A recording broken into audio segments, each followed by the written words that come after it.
Evangelho da Verdade. O Evangelho da Verdade é alegria para aqueles que receberam do Pai da Verdade a graça de conhecê-lo através da força do Logos, que veio do Pleroma e que está no pensamento e na mente do Pai. Ele é o chamado Salvador, pois é o nome da obra que ele deve realizar pela redenção daqueles que não conheceram o Pai. O nome do Evangelho é a manifestação da esperança, porque é a descoberta daqueles que o buscam, pois o todo buscou aquele de quem emanou. Vejam, o todo estava dentro dele, esse uno ilimitado, inconcebível, que é superior a qualquer pensamento. Esta ignorância a respeito do Pai trouxe terror e medo. E o terror se tornou denso como neblina, de modo que ninguém podia enxergar. Por causa disso, o erro se fortaleceu. Mas o erro trabalhou em sua substância ilícita em vão, porque não conhecia a verdade. Estava numa forma moldada enquanto preparava, em poder e em beleza, uma imitação da verdade. Isto, porém, não humilhou o ilimitável e inconcebível. Pois este terror e esta ignorância e esta figura falsa eram nada, enquanto que esta verdade estabelecida é imutável, imperturbável e perfeitamente bela. Por esta razão, não levem muito a sério o erro. Pois, como não possuía raiz, estava imerso na neblina com respeito ao Pai, ocupado na preparação de obras, esquecimentos e medos, a fim de, por meio deles, enganar os do meio e os aprisionar. O esquecimento do erro não foi revelado. Não se tornou luz ao lado do Pai. O esquecimento não existia com o Pai, embora tenha se originado por causa dele. O que existe nele é o conhecimento, que foi revelado para que o esquecimento pudesse ser destruído e para que o Pai pudesse ser conhecido. Como o esquecimento existia porque o Pai não era conhecido, quando o Pai chegar a ser conhecido, a partir deste momento o esquecimento deixará de existir. Este é o Evangelho daquele que é buscado, que ele revelou aos perfeitos, graças à clemência do Pai, como um mistério oculto, Jesus Cristo. Por seu intermédio, ele iluminou aqueles que estavam na escuridão por causa do esquecimento. Ele os iluminou e indicou-lhes um caminho. E esse caminho é a verdade que ele lhes ensinou. Por esta razão, o erro se enfureceu com ele, e por isso o perseguiu. Ele foi perturbado por ele, e por isso lhe tirou a força. Ele foi pregado numa cruz. Ele se tornou fruto do conhecimento do Pai. Ele, porém, não os destruiu por terem comido o fruto. Em vez disso, fez com que aqueles que o comeram se alegrassem com a descoberta. E quanto a ele, encontrou-os nele mesmo, e eles o encontraram neles mesmos, o uno ilimitado e inconcebível, esse Pai perfeito que criou o todo, em quem o todo está, e de quem o todo necessita, já que ele reteve-se a perfeição deles, a qual não deu ao todo. O Pai não tinha inveja. Em verdade, que inveja poderia existir entre ele e seus membros? Pois, mesmo se o um tivesse recebido sua perfeição, eles não seriam capazes de se aproximar da perfeição do Pai, porque ele reteve sua perfeição em si mesmo, dando a eles como uma forma de voltar para ele e como um conhecimento único em perfeição. Foi ele quem ordenou tudo e em quem o todo existia e de quem o todo necessitava. Como alguns não o conhecem, ele deseja que eles o conheçam e que o amem. Pois do que é que o todo precisaria, senão do conhecimento do Pai? Ele se tornou um guia, tranquilo e paciente. Dentro de uma escola ele apareceu e falou a palavra, como um mestre. Aqueles que se consideravam sábios, quiseram testá-lo. Mas ele os dispensou como pessoas de cabeça vazia. Eles o odiaram porque na realidade não eram sábios. Depois de todos estes, vieram também as criancinhas, que possuem o conhecimento do Pai. Quando se fortaleceram, foram-lhes ensinados os aspectos da face do Pai. Elas reconheceram e foram reconhecidas. Elas foram glorificadas e glorificaram. O livro vivo dos viventes se manifestou no coração delas, o livro que foi escrito no pensamento e na mente do Pai, desde antes da fundação do todo, está naquela parte incompreensível dele. Este é o livro que ninguém considerou possível pegar, pois estava reservado para aquele que, ao pegá-lo, seria morto. Nenhum daqueles que acreditavam na salvação foi capaz de manifestar-se antes que aquele livro aparecesse. Por essa razão, Jesus, o misericordioso e fiel, aceitou pacientemente o sofrimento para pegar esse livro, pois sabia que sua morte significaria vida para muitos. Assim como no caso de um testamento que ainda não foi aberto, a fortuna do falecido senhor da casa permanece oculta, assim também acontece com o todo, que esteve oculto enquanto o Pai do todo estava invisível e único em si mesmo, foi de quem todo o espaço se origina. Por esta razão Jesus apareceu. Ele tomou aquele livro para si. Ele foi pregado na cruz. Ele afixou o édito do Pai à cruz. Oh, Que ensinamento grandioso! Ele até se sujeita à morte, apesar de estar revestido de vida eterna. Tendo se despojado desses farrapos perecíveis, ele vestiu a incorruptibilidade, que ninguém seria capaz de lhe tirar. Tendo penetrado no território vazio dos medos, ele passou diante daqueles que estavam nus por causa do esquecimento, sendo tanto conhecimento como perfeição, proclamando as coisas que estão no coração do Pai. Ele se tornou a sabedoria daqueles que foram instruídos. Mas aqueles que ainda devem ser ensinados, os vivos que estão inscritos no livro dos viventes, aprendem sobre si mesmos, recebendo ensinamentos do Pai, para voltar para Ele novamente. Já que a perfeição do todo está no Pai, é necessário que o todo suba até Ele. Portanto, se alguém possui o conhecimento, recebe o que lhe pertence, atraindo-o para si. Pois aquele que é ignorante, é deficiente, e é uma grande deficiência, pois lhe falta aquilo que o tornaria perfeito. Como a perfeição do todo está no Pai, é necessário que o todo suba até Ele para que cada um receba as coisas que lhe pertencem.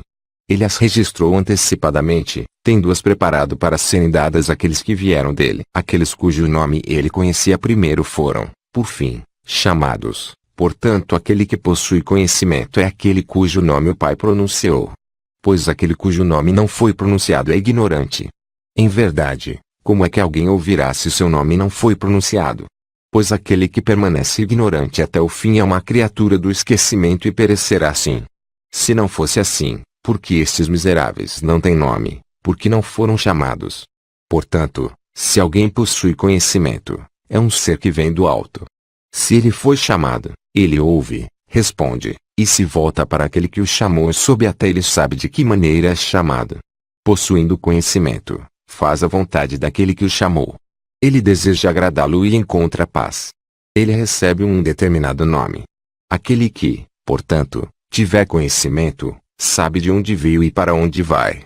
Ele sabe isso como uma pessoa que, tendo ficado embriagada, rejeitou sua embriaguez e, ao voltar a si, restaurou aquilo que lhe pertencia. Ele desviou muitos do erro. Ele foi na frente deles para os lugares aos quais pertenciam, de onde eles haviam saído quando erraram por causa da profundidade daquele que cerca todos os lugares, enquanto não há nada que os cerque.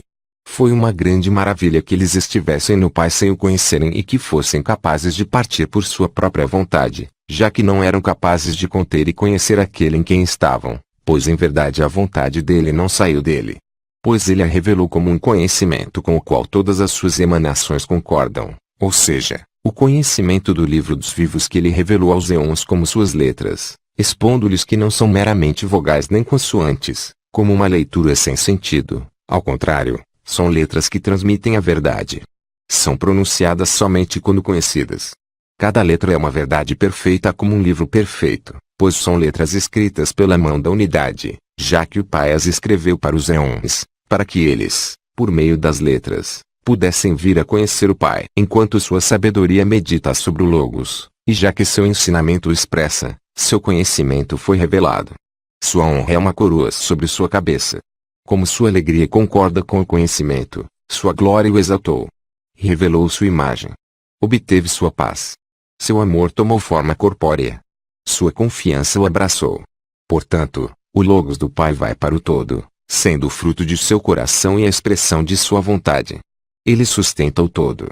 Ele escolhe e também toma a forma do todo, purificando e fazendo com que volte ao Pai e à Mãe, a Jesus da suprema doçura.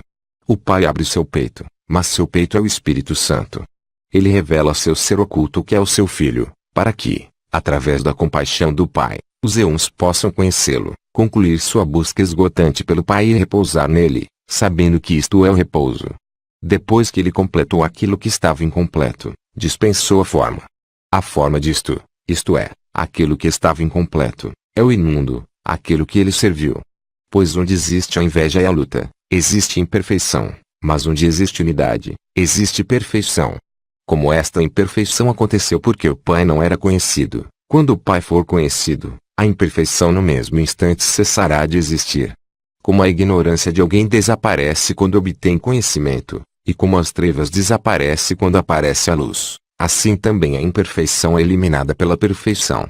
Certamente, a partir desse momento, a forma não se manifesta mais, mas será dissolvida na fusão com a unidade, pois agora suas obras estão misturadas.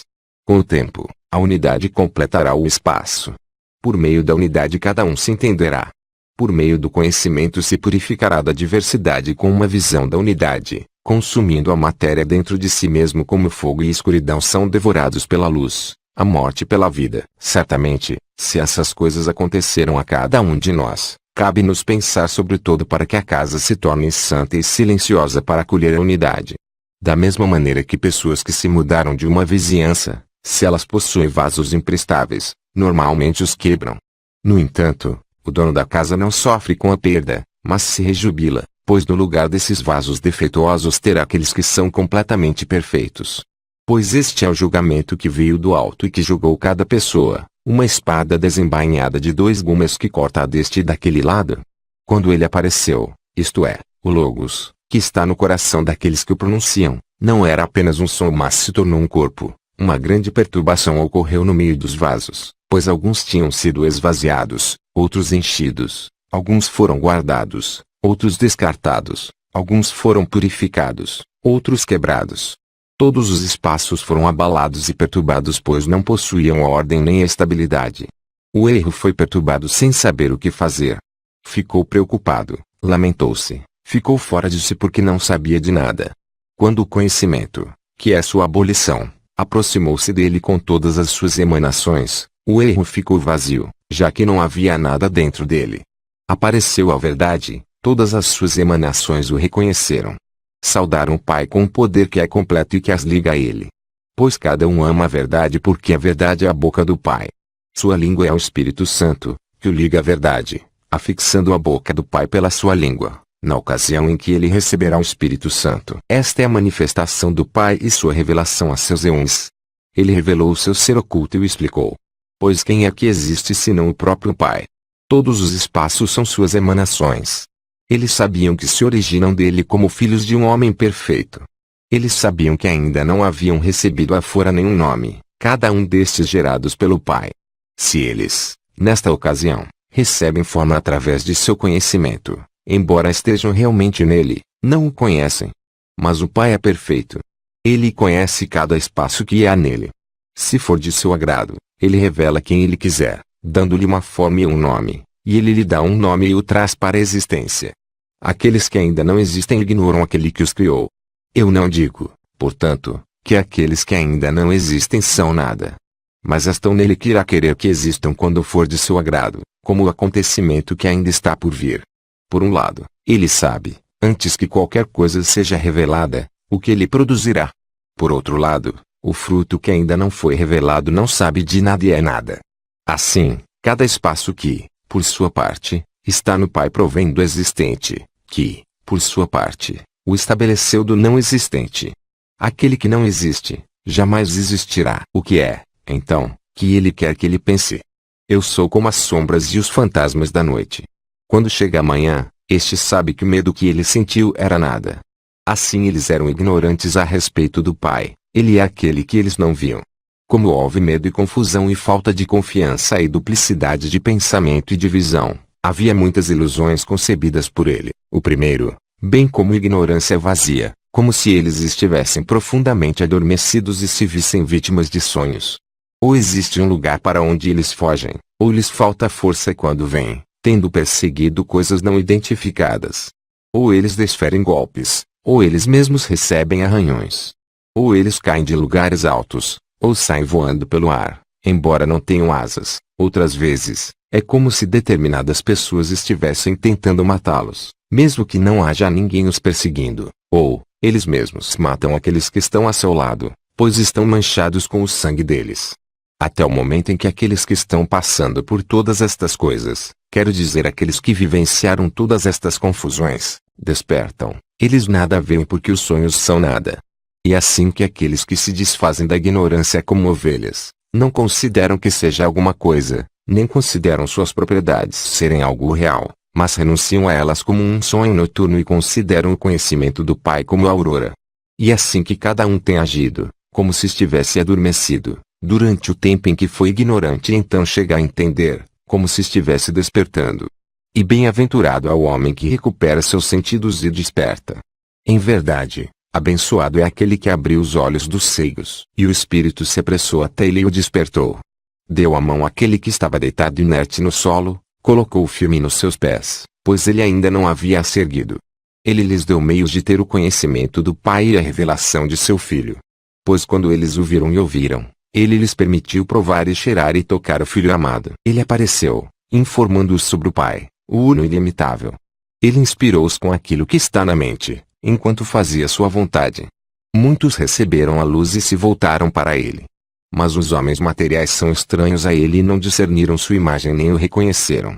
Pois ele veio na aparência da carne e nada impediu seu caminho porque era incorruptível e incoercível. Além do mais, enquanto anunciava coisas novas, falando sobre aquilo que está no coração do Pai, ele proclamou a palavra infalível.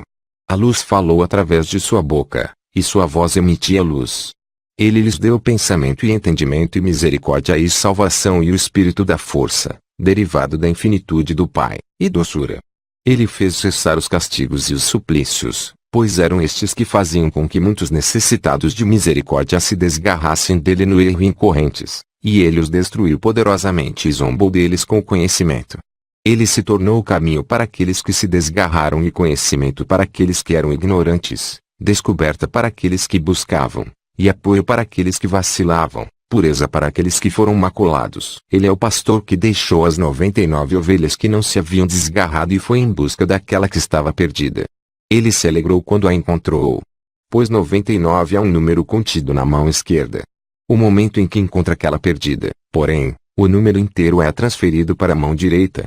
Assim é aquele a quem falta um, isto é, a mão direita toda atrai aquilo que lhe falta, pega o do lado esquerdo e o transfere para o direito. Desta maneira, portanto, o número se torna 100. Este número significa o Pai. Ele trabalhou até no sabate por causa da ovelha que encontrou caída no abismo. Ele salvou a vida desta ovelha, tirando-a do abismo para que vós possais entender totalmente o que é esse sabate, vós que possuís total entendimento. E o dia no qual não é apropriado que se deixe de lado a salvação, para que vós possais falar desse dia celeste que não tem noite e do sol que não se põe porque é perfeito. Dizei então em vosso coração que sois este dia perfeito e que em vós mora a luz que não falha. Falai a respeito da verdade àqueles que a buscam e do conhecimento àqueles que, no seu erro, cometeram pecados. Firmai o passo daqueles que tropeçam e estendei vossas mãos para os enfermos. Alimentai os famintos e aquietai aqueles que estão perturbados. Cuidai dos homens que amais. Erguei e despertai aqueles que dormem. Pois vós sois o entendimento que encoraja. Quando os fortes seguem este caminho, eles se tornam mais fortes ainda. Voltai vossa atenção para vós mesmos. Não vos preocupeis com outras coisas, ou seja, com aquilo que lançastes fora de vós mesmos, aquilo que dispensastes. Não volteis a comer destas coisas. Não sejais comidos por traças. Não sejais comidos por vermes, pois vós já vos livrastes deles. Não sejais local para o demônio, pois já o destruístes. Não fortaleceis vossos últimos obstáculos, porque isso é repreensível. Pois o homem sem lei é nada. Ele se prejudica mais do que a lei. Pois realize suas obras porque é uma pessoa sem lei. Mas este, porque é uma pessoa justa, realize suas obras entre os outros. Portanto, fazei a vontade do Pai, porque procedeis dele. Pois o Pai é doce e sua vontade é boa. Ele conhece as coisas que são vossas, portanto, podeis descansar nelas. Pois é pelos frutos que são conhecidas as coisas que são vossas, que são os filhos do Pai, e se conhece seu aroma, que vós vos originais da graça de seu semblante. Por esta razão, o Pai amou seu aroma, e este se manifesta em todos os lugares, e quando se mistura com a matéria, ele dá seu aroma para a luz, e em seu repouso ele faz com que este se eleve em cada forma e em cada som. Pois não há narinas que cheirem o aroma, mas é o espírito que possui o sentido de olfato e este o atrai para si por si mesmo e mergulha no aroma do Pai. Ele é, realmente, o lugar próprio para o aroma, e leva-o para o lugar de onde veio, no primeiro aroma que é frio. E algo em forma psíquica, semelhante à água fria que é. Pois está no solo que não é duro, sobre o qual aqueles que o veem pensam é terra. Depois, se torna mole novamente. Quando se faz uma inspiração, normalmente está quente. Os aromas frios, portanto, provém da divisão. Por esta razão, Deus veio e destruiu a divisão e trouxe o pleroma quente do amor, para que o frio não volte, mas prevaleça a unidade do pensamento perfeito. Esta é a palavra do Evangelho acerca do encontro do pleroma para aqueles que esperam pela salvação que vem do alto. Quando a esperança deles, pela qual aguardam, está acesa, aqueles cuja imagem é a luz na qual não há sombra, então o pleroma está prestes a vir. A deficiência da matéria, porém, não é por causa da ilimitação do Pai. E no entanto ninguém é capaz de dizer que o Uno incorruptível virá desta maneira.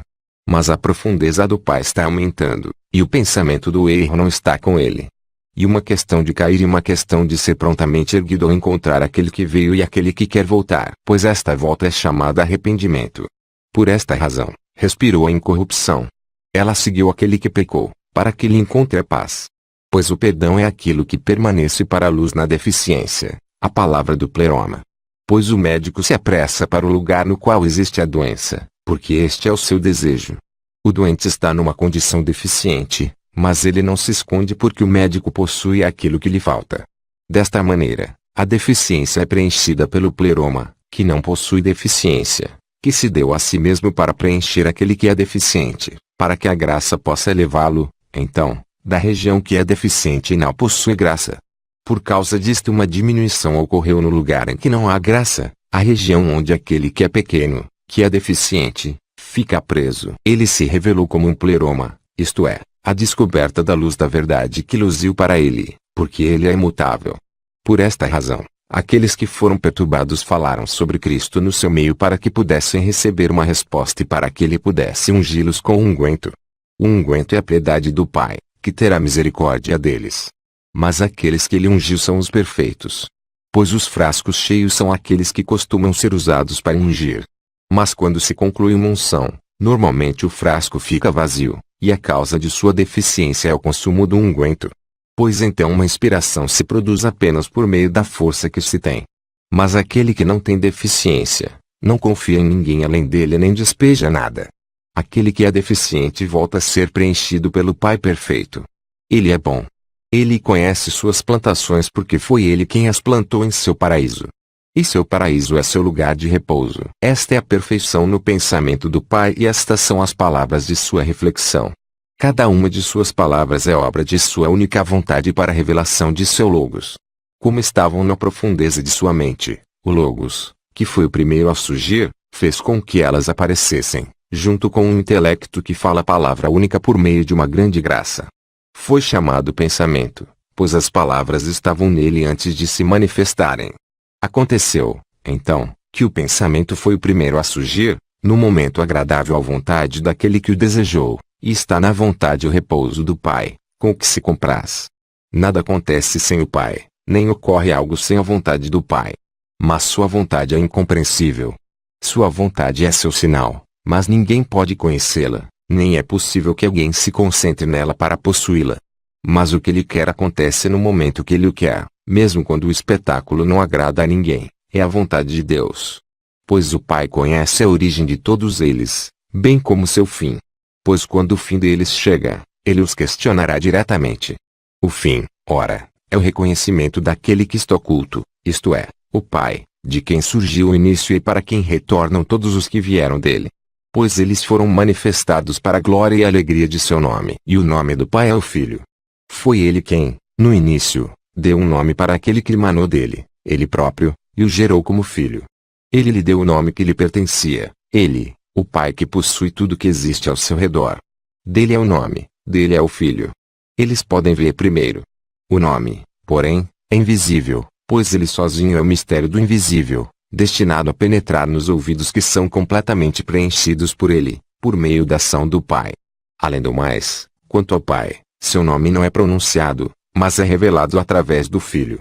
Portanto, seu nome é grande. Quem, então, seria capaz de pronunciar um nome para ele, seu grande nome, a não ser aquele a quem o nome pertence e os filhos em quem o nome do Pai repousa, e que, por sua vez repousam em seu nome, já que o Pai não tem início. Ele sozinho gerou um nome para si no início, antes de ter criado os éons, para que o nome do Pai pairasse acima de suas cabeças como um Senhor, isto é, o nome verdadeiro, firme em sua autoridade e no seu poder perfeito. Pois o nome não é tirado de categorias de palavras nem é derivado do modo comum de nomear, porque é invisível. Ele deu um nome para si mesmo, porque somente ele o viu e porque somente ele era capaz de dar-se um nome. Pois aquele que não existe não tem nome. Que nome lhe daria alguém que não existe? No entanto, aquele que existe, existe também com seu nome e somente ele o conhece, e somente para ele o Pai deu um nome. O Filho é seu nome. Ele, portanto, não o guardou escondido secretamente, mas mostrou-o no Filho. Ele mesmo lhe deu um nome. O nome, portanto, é o do Pai, assim como o nome do Pai é o Filho. Pois de outra maneira, onde a compaixão encontraria um nome, fora do Pai?